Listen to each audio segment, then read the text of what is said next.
Good evening, one and all. Today we are going to discuss about dermatomes.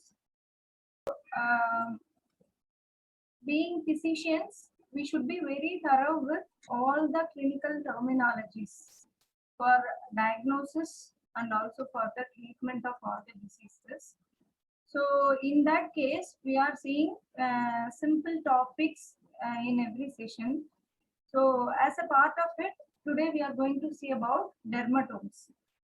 Before understanding what is dermatome, we have to go simply into the embryology. Very simple steps I will tell you. We know the laminar pattern of the developing embryo. It is at first it is a bilaminar disc. Or embryo develop ஆகும்போது we have three germ layers.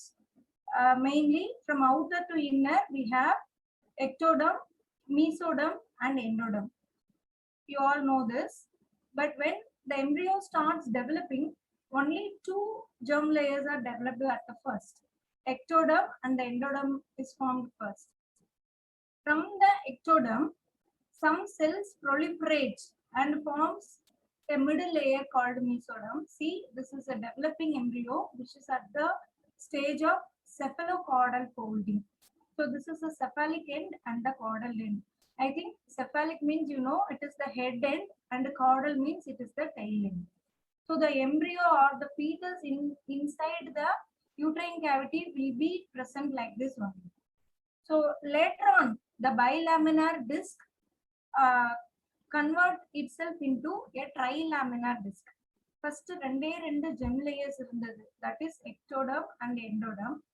Then later on is middle layer called mesoderm develops.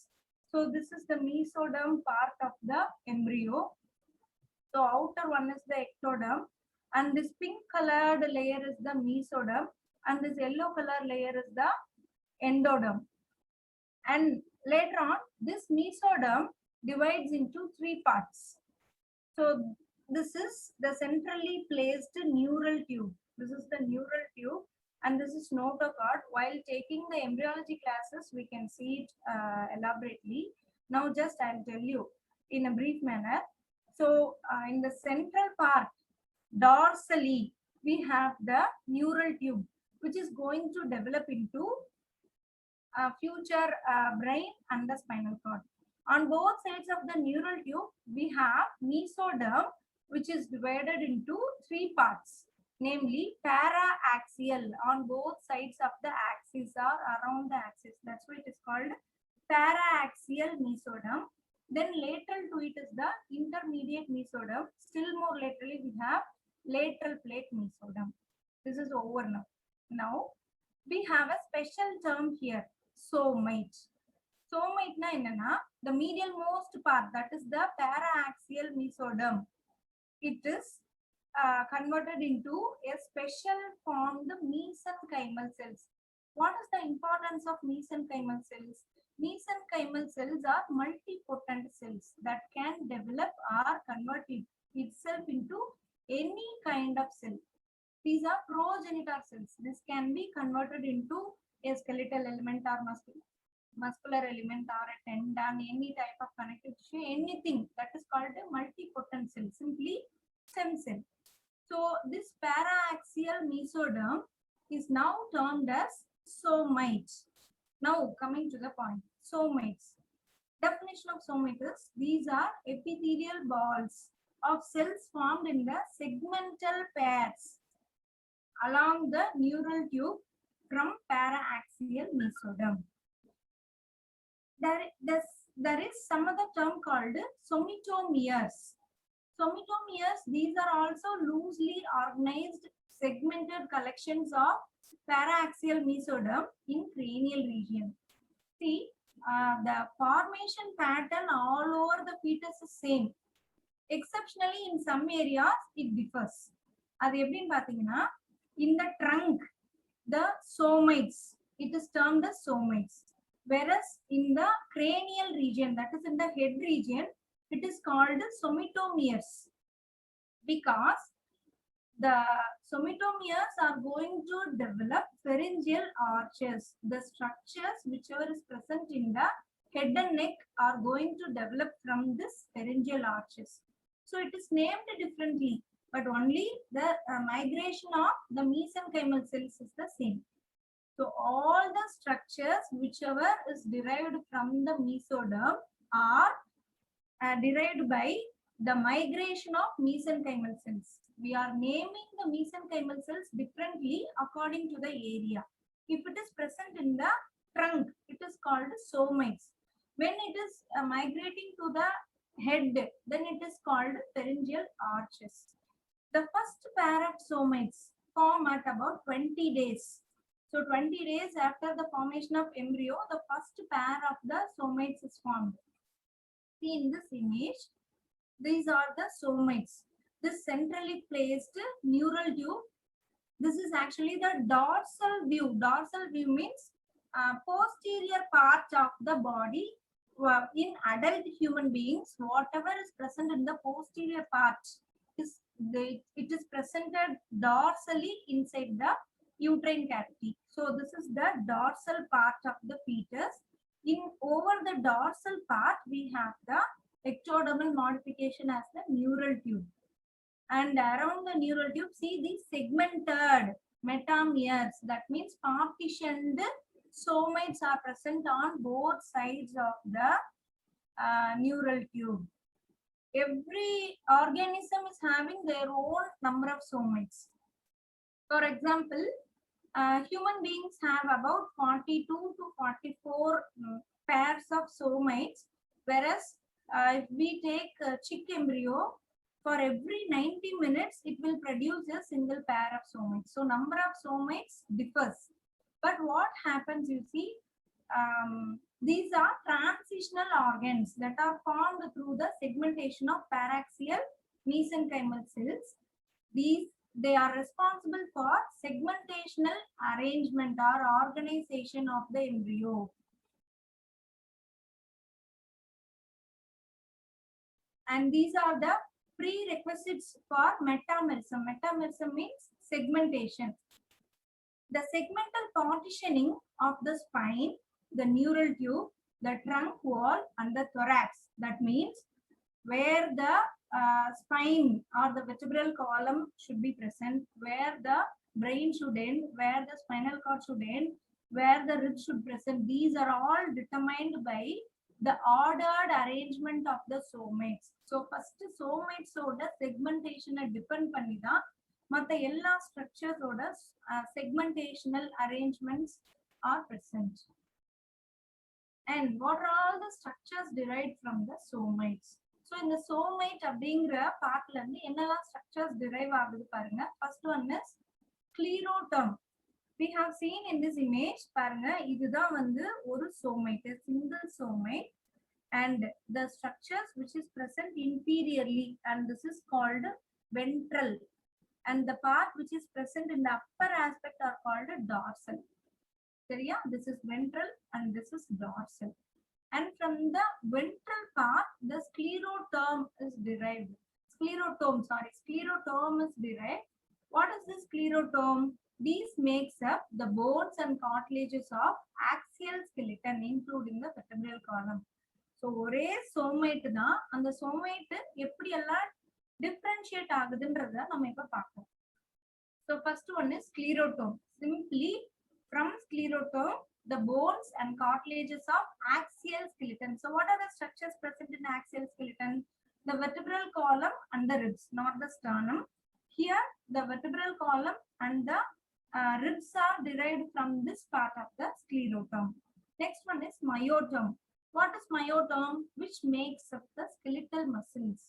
So the motor axons attached to the spinal cord. Appa and the segment in the part of the neural tube. அப்ப neural tubeல neck regionக்கு கீழ இருந்து இருக்க somitesல மட்டும் தான் நம்ம சொல்லக்கூடிய changes நடக்குது. Above the neck, what happens? Pharyngeal arches are formed. So அப்ப below the neckனாலே the spinal cord starts. அப்ப அந்தந்த segmentல இருக்கக்கூடிய each spinal nerve, the motor portion of the spinal nerve will supply the particular part of the skeletal muscle which is derived from a single myoderm. Then dermatome, which makes up the dermis as well as skeletal muscles. இப்போ இந்த மயோட்டோமும் டெர்மட்டோமும் எங்க இருந்து drive ஆகும்னு பாத்தீங்கன்னா dorsal part of the சோமைட்ல இருந்து drive ஆகும். So ventral பார்ட்ல இருந்து ஸ்க்ளீரோடர்ம் வருது, டார்சல் பார்ட்ல இருந்து டெர்மோமயோட்டோம். Later on it derives into dermatome and myotome. Myotome la irundhu skeletal muscles of trunk develop agum and the dermatome la irundhu dermis adu enga poi fix agum pathina ectoderm ku keela. So ectoderm is going to develop into the skin. So upper skin is called epidermis. So epidermis ku it is present immediately below the epidermis, then it is called dermis. So the dermatome is going to become dermis in the trunk. Then syndotome, which makes up the tendons of the muscles. These are the derivatives of somates. Repeating again. So somates are progenitor cells, are multipotent cells which are derived from mesoderm. So these somates are again derived into sclerotome, myotome, dermatome and syndotome. Now we are going into our portion, dermatome. So dorsal portion of each somate that forms the dermis of the skin. So from the dorsal portion of the somate, some part will migrate far beyond. So distant organs it is migrating. So the proliferation of those mesenchymal cells will form the dermis. And dermatomes are segmented and supplied by spinal nerves from the segments at which they originated. Origin எல்லாத்துக்குமே ஒண்ணுதான். ஒரு spinal segment spinal கார்டுக்கு ரெண்டு சைடுல இருந்தும் பேராஆக்சியலா develop ஆகுது. Develop ஆயிட்டு they are migrating to distant parts. போகும்போது என்ன பண்ணணும்னா they are carrying the spinal nerves of their origin. அவங்களோட மதர் யாரோ அவங்களையும் கூட கூட்டிட்டே போயிடுவாங்க. This segmental pattern remains the same even though the dermatomes migrate far away. So the area of skin covering that particular portion of the dermatome is also supplied by the same spinal nerve from which it is originated. So the skin epidermis is also supplied by that part of the spinal nerve, and also the dermis is also supplied by that part of the spinal nerve. So now concluding all these definitions, what we are telling as a definition, a dermatome is the area of skin of the human body that is mainly supplied by branches of a single spinal sensory root. Repeating again, a dermatome is the area of the skin that is mainly supplied by branches of a single spinal sensory nerve root. Is it clear? So we know what are spinal nerves. They are part of peripheral nervous system. We have 31 pairs of spinal nerves. But coming to the dermatomes, there are 30 dermatomes located on the body. Why this difference happens? Because first cervical segment C1 adukku dermatomal origin illa. That's why we have only 30 dermatomal patterns. Repeating again to the definition, these are spinal sensory roots. That's why C1 is excluded. Spinal sensory nerves, that nerves enter the nerve root at the spinal cord. So only 30 dermatomes are present. So as the segmentation of the spinal nerves, we have 5 different dermatome groups: cervical, thoracic, lumbar, sacral and coccygeal. And see the different colored patterns. What happens? We left with the face. We told that most of the structures present in the head and neck are derived from pharyngeal arches and not from the somates. Yeah.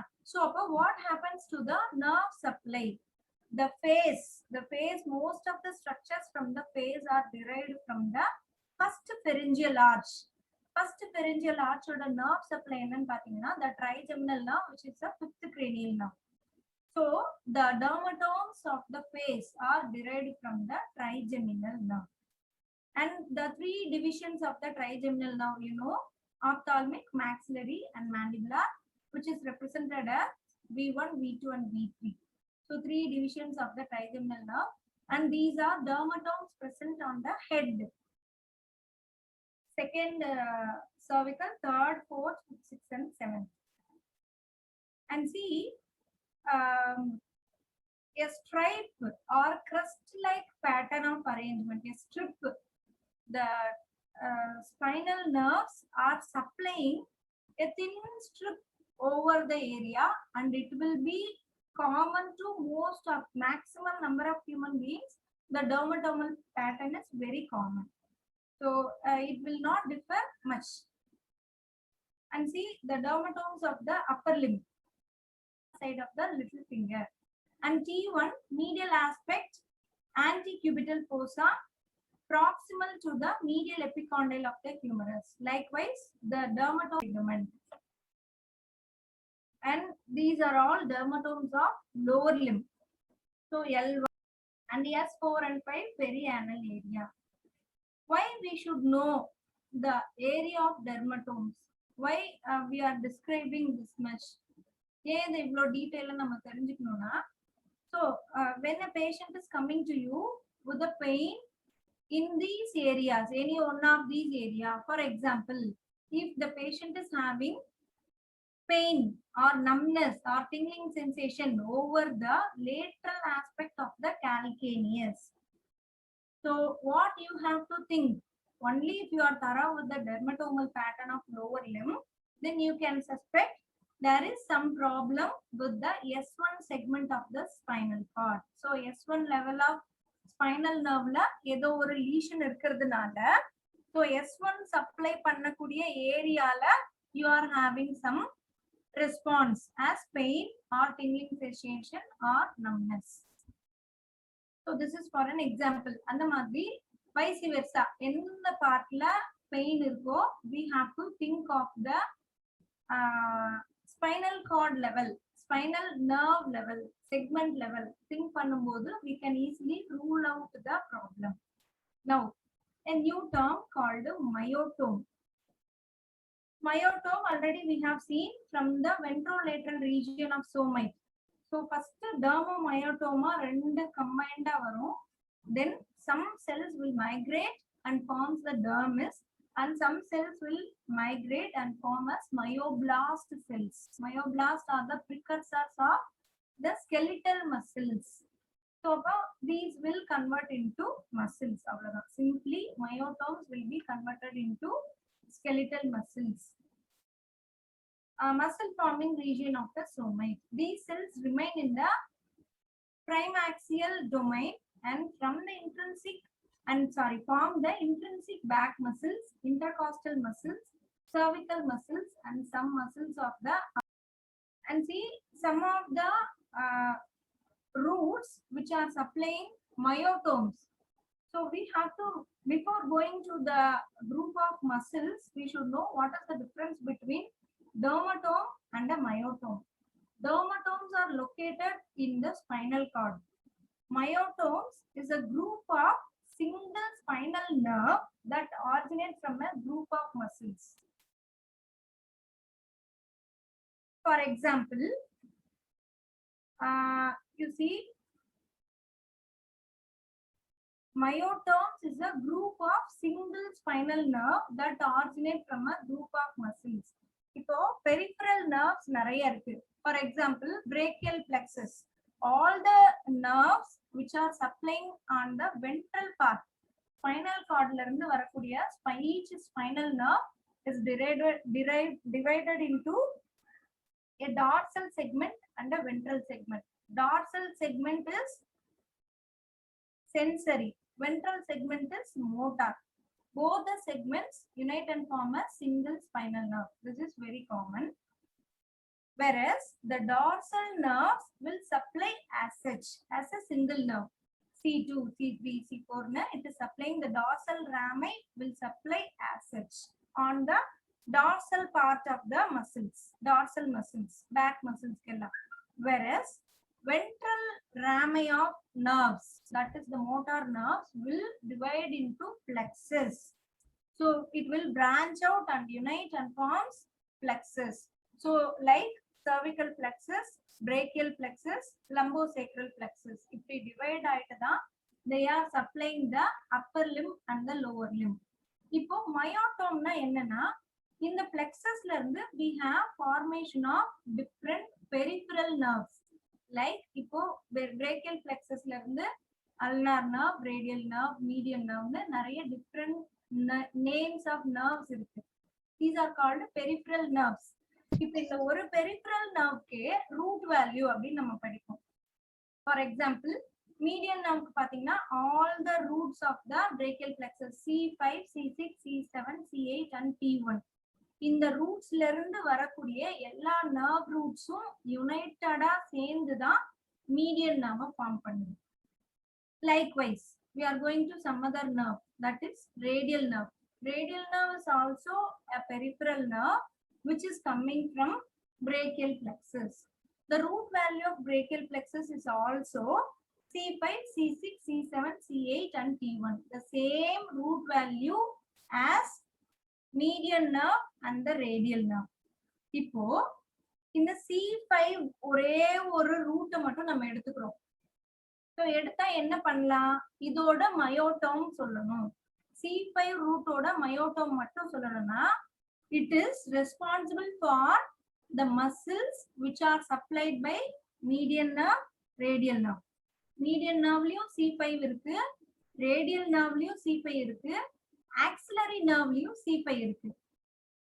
So இந்த மூணு nerveல இருக்கக்கூடிய C5யும் நம்ம எடுத்தாகணும்.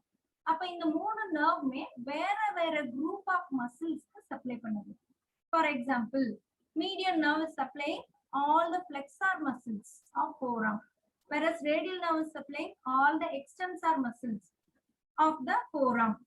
அப்போ axillary nerve is supplying the deltoid and the teres minor. இப்போ நம்ம என்ன எடுத்துக்கலாம், myotom of C5 அப்படின்னு எடுத்தோம்னா, C5 ஓட myotom affect ஆகுதுன்னா the flexors of forearm, the extensors of forearm and the deltoid, இது எல்லாமே affect ஆகுறதா மயோட்டோமோட speciality.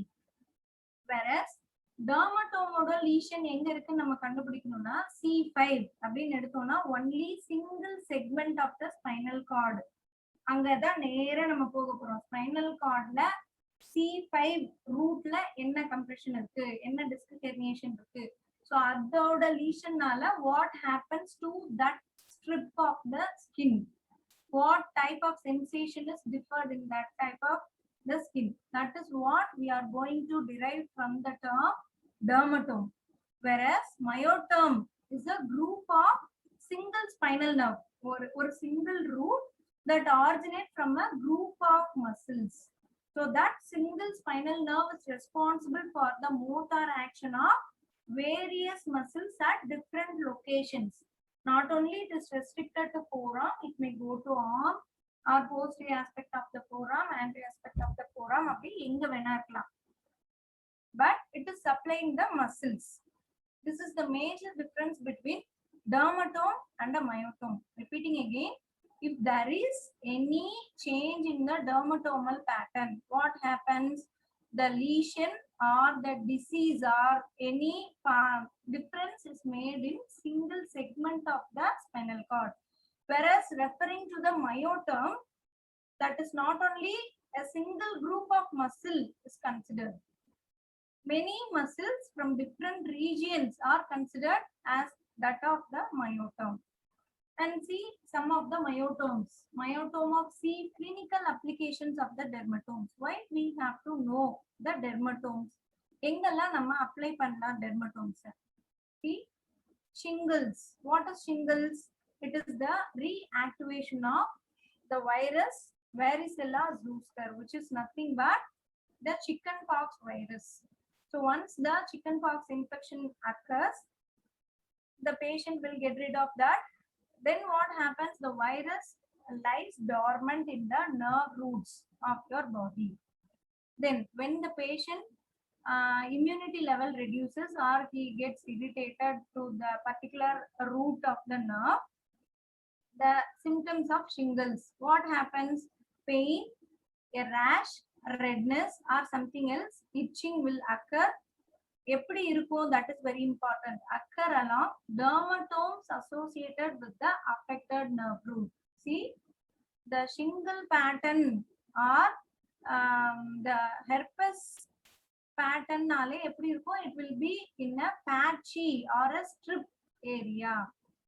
So along a single dermatome or more than one dermatome only will be the presence of the herpetic lesion. Herpetic meningitis level also.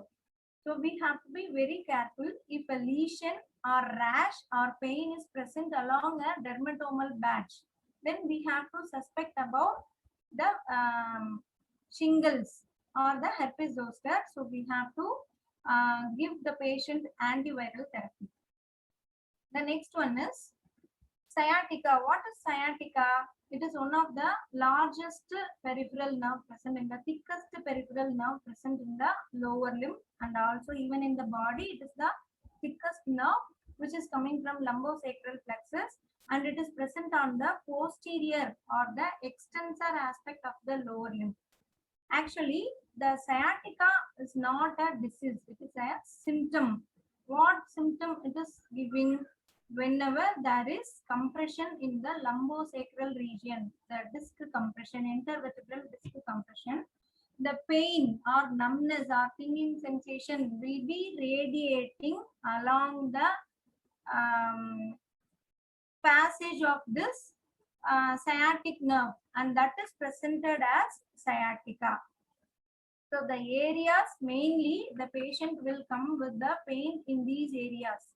Over the upper part of the foot, that is over the calcaneum or in the popliteal fossa or in the gluteal region or the buttock.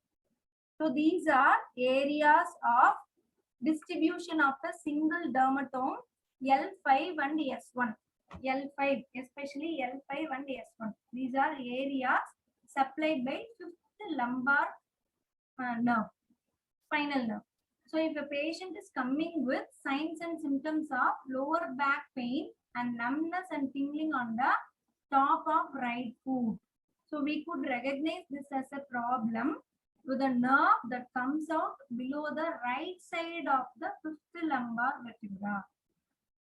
So we should not go for sciatic nerve. First, we should identify which root level or which segment of the spinal cord is involved.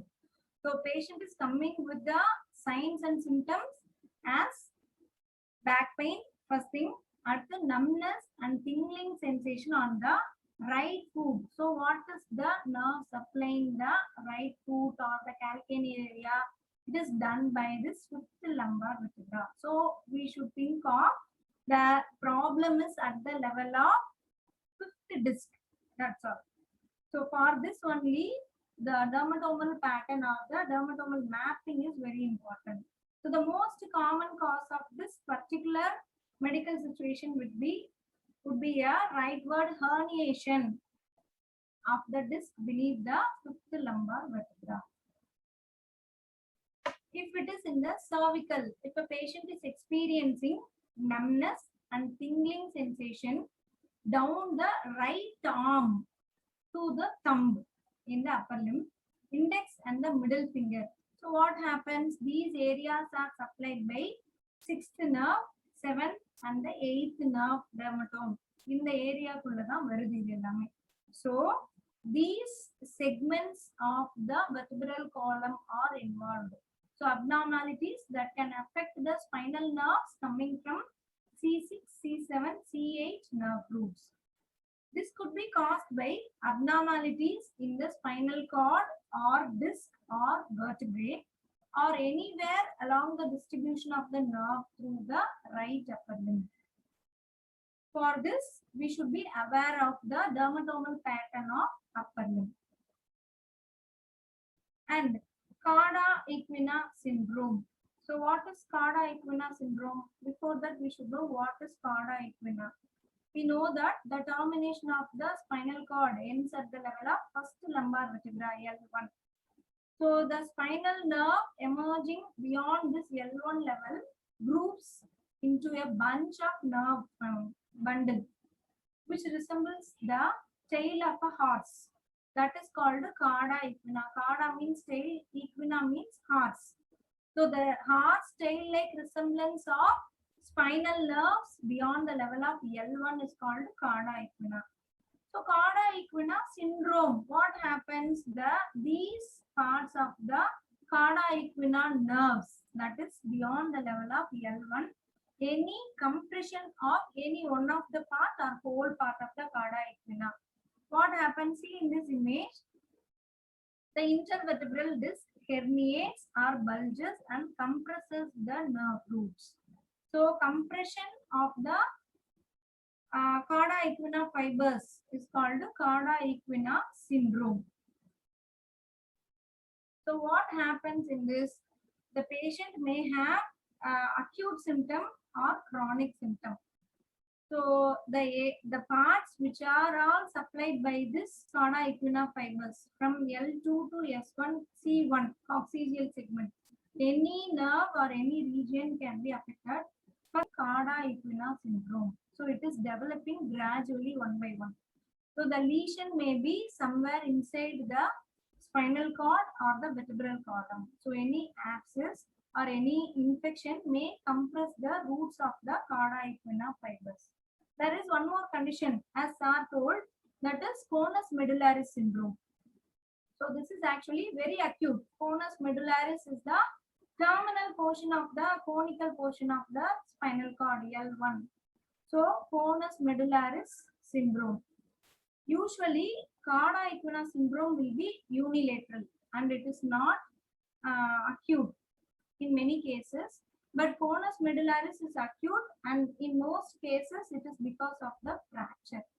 So why I am telling this? So cauda equina syndrome, if the patient is having incontinence of urine, so bladder control, motor supply of the urinary bladder is affected, then we have to think of the nerves which are supplying it. From this we can conclude the lesion of the spinal cord. The exact area that each dermatome covers can differ from person to person. Spinal nerves help to relay information from other parts of your body to your central nervous system. As such, each dermatome transmits sensory details from a particular area of skin back to your brain. That is the importance of dermatome. Recalling the applications once again, the dermatomes, the knowledge of knowing dermatome is very useful to rule out the involvement of the spinal cord lesions. If a patient is coming with road accident injury, so we have to rule out the spinal cord lesion. So we have to test, sensory test, very non-invasive method it is. So with the test of simple dermatomal patterns, we can rule out the involvement of spinal cord lesions. Then to evaluate the extent of the injury in the spinal cord. They also are used by medical professionals in anesthesiology when epidural blocks are given to patients for pain. So the anesthetist will give epidural blocks for pain. So they have to check for the extent of anesthesia and also the block, the extent of the block. For that, they should be able to identify the dermatomal pattern. Then testing the dermatomes is part of neurological examination looking for radiculopathy. So which root of the spinal nerves involved is very important. As sensation changes within a specific dermatome may help in determining the affected disc level. So we can easily identify the affected disc level. Sensory testing of the skin is a common non-invasive method of evaluating the function of both the peripheral and the central components of the nervous system. But diagnoses are not made with sensory testing alone. Sensory testing is an important tool for identifying identifying the location of the neurological injury. The approximate level is determined based on the dermatoaffector. Thank you.